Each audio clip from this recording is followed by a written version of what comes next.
Quel est le nom de notre mouvement politico-militaire? Maïmaï Kifuafua Mbote bandeko, mbote na ba patriote, surtout ba patriote, ba vrai patriote. Merci na moni ke boza vraiment branché na ba analyse na biso toza ko sala concernant makambu nyonso oyo eza ko leka bongo na mboka na biso. Comme vous le savez, ça fait 30 ans. Ça fait 30 ans yango yo bandeko na biso bazo kufa partout na est ya République démocratique du Congo. Ndi tozolo ba biso nyonso jusqu'à quand tokomona toujours bandeko na biso ba congolais bazo kufa bongo na est. Jusqu'à quand tokomona mboka na biso ezala toujours occupé. Jusqu'à quand tokomona toujours congolais azo bénéficier na minerai na été. Jusqu'à quand tokomona bongo congolais aza na Congo na mboka na ye mais aza na insécurité et puis congolais aza satisfait. Jusqu'à quand? Donc voilà bandeko nyonso surtout oyo bazo koma o nyonso baza ko benga. En tout cas merci beaucoup na o bino pe bozo sala. Eza toujours ko encourager biso ya ko yaka boye ko solola kana na bino. Merci pe na batu surtout obe baza pe ko s'abonner. Batu obe baza ko aimer ba vidéo na biso pour na ko protéger bongo ezali chaîne na biso, à savoir qu'il y a des gens qui ne sont pas contents par rapport à ce que nous faisons, avoir des informations et puis vous informer, nous informer aussi, parce qu'il y a aussi des gens, comme vous le savez, il y a aussi des gens qui nous appellent. Oh non frère, regarde ce qui se passe ici à Bukavu, regarde ce qui se passe ici à Goma, regarde ce qui se passe ici à Fizi, à Minembwe, bon bref, merci la bande de Kouane sur ça les locaux. Donc maman na biso likambo ezali lelo toza bongo lundi le 10 mars 2025. J'avais publié une vidéo, comme vous avez vu, il y a un groupe de Maïmaï où va rejoindre bongo ezali mouvement il y a M23. Voilà bandeko nangai, ça fait vraiment mal. Ça fait vraiment mal de voir que tout ça na posa ya moi solidarité moko. Ça fait mal de voir que tout ça na posa to bima. Pour nga na bien ngolo ko ezalo kwa esclavagisme. Tout ça na posa to sin sa guerre, tout ça na posa kimie kota. Des babas qui n'est jamais trahi le Congo, mais de voir qu'il y a un groupe entre guillemets de Wazalendo où va rejoindre Bongo où ils sont là qui mouvement M23. Je voulais suivre cette vidéo Boyo Kabino Moko et puis on se retrouve après. Sigle Bureau politique. Déclaration politique numéro 002 bar FCR bar BP bar 2025 portant adhésion du FCR à l'Alliance Fleuve Congo par M23. Nous, leaders, membres fondateurs du Front commun de la résistance, FCR en sigle, basé dans le nord et le sud Kivu, vu la mauvaise gestion du pays par le régime de Kinshasa, caractérisé par des promesses non tenues, le détournement, la dislocation de l'unité et la cohésion nationale, les violations des droits internationaux humanitaires et les droits de l'homme, vu la situation sécuritaire chaotique dans laquelle se trouve la population de la partie est de notre pays, considérant la situation sombre de la politique actuelle de la République démocratique du Congo, dont les gouvernants de l'Est et les gouvernés mourir dans plusieurs entités du pays, notamment Beni, Lubero dans le Nord Kivu, ainsi qu'à Ituri, suite aux exactions des ADF MTN et les FDLR dans le Rutshuru, considérant la mauvaise volonté des autorités du pays de ne pas prendre en compte les multiples sacrifices des groupes d'autodéfense en leur privant la logistique pour une défense de l'intégrité du pays, prenant en compte les comportements d'une haute trahison des FARDC qui, au lieu de défendre la nation, s'étaient transformés en des commerçants et des trafiquants de minerais, étant donné que leur manière de se retirer dans plusieurs entités sans motif, en pillant, violant, tracassant la population, prouve en suffisance que les FARDC sont ennemis numéro 1 de la population de la République démocratique du Congo, entendu que nos éléments appelés Wazalendo, réunis au sein du FCR, ont une mission de défendre l'intégrité territoriale et défendre la population avec les dirigeants dignes de foi et conscients de la souffrance de la population, vu notre engagement de défendre efficacement toute la population dans sa diversité ethnique, linguistique et culturelle, vit la nécessité et l'urgence. Déclarons, article 1er, à dater de ce jour, nous nous désolidarisons des FARDC suite à leur trahison et leur donnons 24 heures de se retirer dans les entités sous contrôle du FCR. Article 2.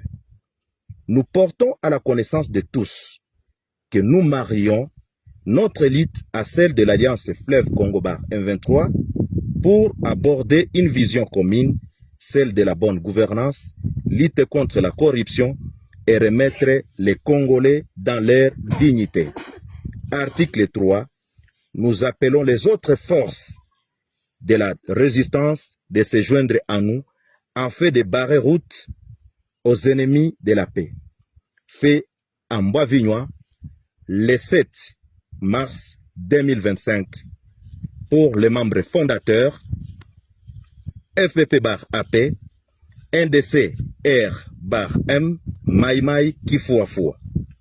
Pour le FCR, Colonel Augustin Darwin, porte-parole.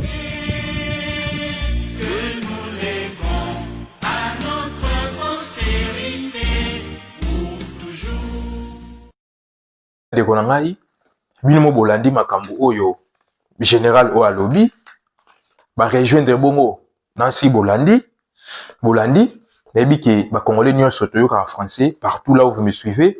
Je sais que ba congolais nyonso bayoka français, même ceux qui sont au fin bayoka français. Nebi ke français za langue na biso te, mais ça rappelle langue na biso oyo pe salaka ke congolais nyonso partout azali, même si tolobi na lingala, même si tolobi na français, Congolais à Koyoka. Donc merci, je pense que Bandeko Bino Bolandi de voir que colonel Oyo Makambo Alobi, il a sala ki Bango va rejoindre M23. Ce qui to landeli yango bien. On a condamné ka colonel wana. Mais na condamné pour rejoindre kaka ba ennemi. Mais so to zongi alobi ki bazaki négligé. Bazalaki négligé. Bino bandeko nanga o Bolandi. Na olinga bo réagir toujours na commentaire, soit numéro eza na bobenga par rapport à réaction ya ndeko wana. Pour ba rejoindre M23. Mais alobi ki bazalaki négligé. Qu'est-ce que vous en pensez par rapport à ça? Parce qu'ils étaient négligés. Ils étaient négligés. Qu'est-ce que vous en pensez par rapport à ça? Qu'est-ce que vous en pensez? Vous qui me suivez là, qu'est-ce que vous en pensez par rapport à ça? Ouais, qu'est-ce que vous en pensez? Donc vraiment, ils ont ça là vraiment pas si Koyoka Mambo ou Bazaki négligé. Tout à l'heure qui bateau bakendaki bazwaki bango na Goma, na Bukavu bake na bango, na Rumagabo, bango pe le beka ki bazaki négligé, yango wana bandimai na bango kokota kuna. Oui, bozalaki négligé. Mais tant yo koti au rejoindre l'ennemi. Bato pour baza l'ennemi ba M23 na biso. Pour bazo boma biso ba Congolais. Yo pe tant yo rejoindre bango.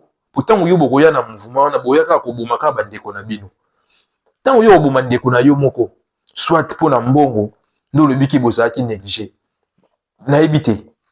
Bato bo landanga yi na éviter parce que nga jusque là na omona mais moi musu ezalaki ya kosala à part ko rejoindre des ennemis pour baya ko boma toujours bandeko na. Pour boma toujours bandeko na. Bon, la seconde deuxième vidéo oyo oh bah vrai Wazalendo, bah vrai patriote. Parce que quand nous parlons de Wazalendo, Wazalendo c'est un patriote. Même vous qui me suivez partout où vous êtes des Wazalendo. Wazalendo des Akarate Moutavani na Lubumbashi, Moutavani na Sud Kivu na Nord Kivu non. Wazalendo signifie patriote. Partout là où vous me suivez, ce que vous voyez vraiment que vous êtes un vrai patriote, qui est aussi un vrai Wazalendo. Tout là, deuxième image où il y a Wazalendo, les vrais Wazalendo. Après, on se retrouve après. C'est parti. Quel est le nom de notre mouvement politico-militaire? Maïmaï Kifuafua est entendu. dans leur fameux communiqué numéro 00/FCR/PP 17 mars 2025 que nous rejetons en bloc. Les Maïmaï Kifuafua, c'est un ancien mouvement politico-militaire créé le 15 mars 1995 en territoire de Walikale dans le but de lutter contre toute agression étrangère en protégeant la population et ses biens. Cité Maïmaï Kifuafua, dans cette médiocrité et clientélisme du FPP/AP du général Kabidon, c'est vouloir ternir l'image de notre mouvement qui milite pour la défense de la patrie congolaise et qui soutient toutes les institutions légalement établies. Nous sommes déterminés et restons loyaux d'accompagner la vision du chef de l'État Félix Antoine Tshisekedi Tshilombo dans sa vision de mettre hors d'état de nuire les M23 AFC. La fameuse déclaration infondée du général Kabidon contre son peuple, c'est une haute trahison et une façon de se moquer contre les sangs de milliers de nos compatriotes congolais tués par ces agresseurs rwandais. Les Maïmaï Kifuafua lancent un appel solennel à notre compatriote, le général Kabidon et ses compagnons, de revenir à la raison et de ne pas oser à tourner les canaux contre sa propre population. Demandons à d'autres compatriotes Wazalendo partout où ils sont de ne pas céder aux sollicitations et manipulations des ennemis de la population congolaise. Quoi qu'il arrive, notre devise reste et restera ne jamais trahir le Congo. Fête à Hombo le 9 mars 2025. Shukuru Boulenda Lik, général-major, commandant mouvement Maïmaï Kifuafua, et c'est le porte-parole qui lit le communiqué.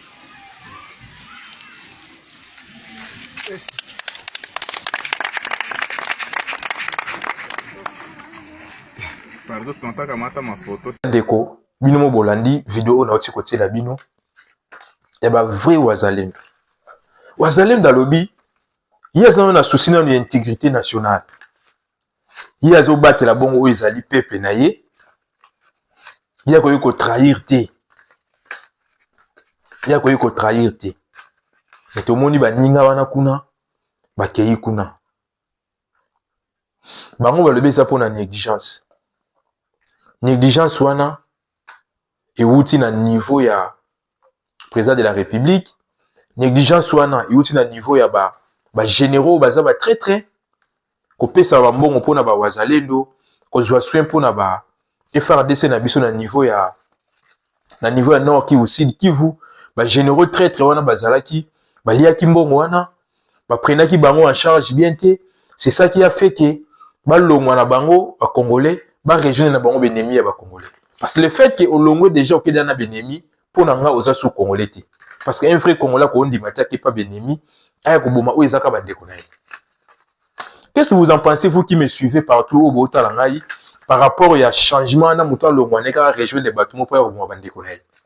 La deuxième vidéo boti Rolanda bo moni bien que les vrais wazalendo, les vrais balobi bien que bango ça toujours na souci à récupérer les bonnes intégrité nationale.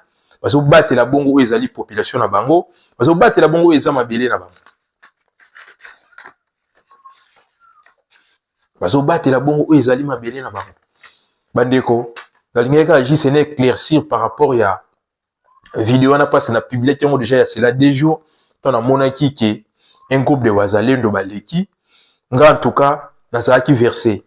Ça m'a perturbé de voir que ba wazalendo ba patriotes. Or, parmi les wazalendo, ils appellent à moi, ba wazalendo, moro baza, ba faux wazalendo, mais je ne pense pas qu'il va s'ébéler. Je ne pense pas qu'il va s'ébéler.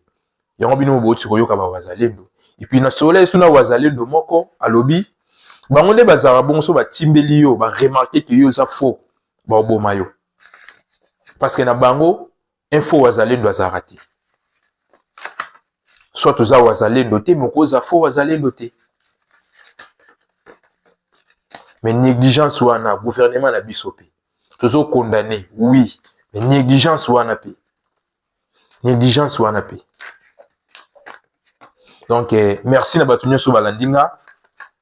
Merci so na sali petite analyse oyo. Na tie ba image oyo eza par rapport la vidéo wana na publié qui yango et puis circuler. C'est par rapport à vos messages, c'est par rapport à vos appels. Yango moni na sali bongo émission moko ndi bo mona titre wana c'est les vrais et les faux wazalendo.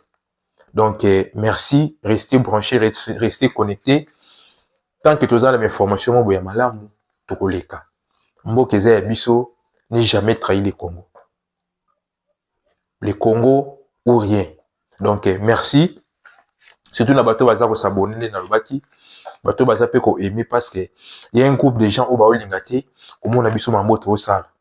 To solo mambo kana biso to yeba ndeni mboka la moki ndeni mboka ezokende. Donc voilà, toujours une émission moko siko to lobela makambo oyo ya ba corps auto ça en États-Unis. Est-ce que ba corps wana ezala malamu bi ezala mabe? Pour ceux qui ezala malamu, ezelo ko moyo ko tsamba moko pe na République démocratique du Congo, to mona sou makambo to lekati. Donc merci, botika malamu sike zo mibino. Ciao, on se retrouve prochainement na numéro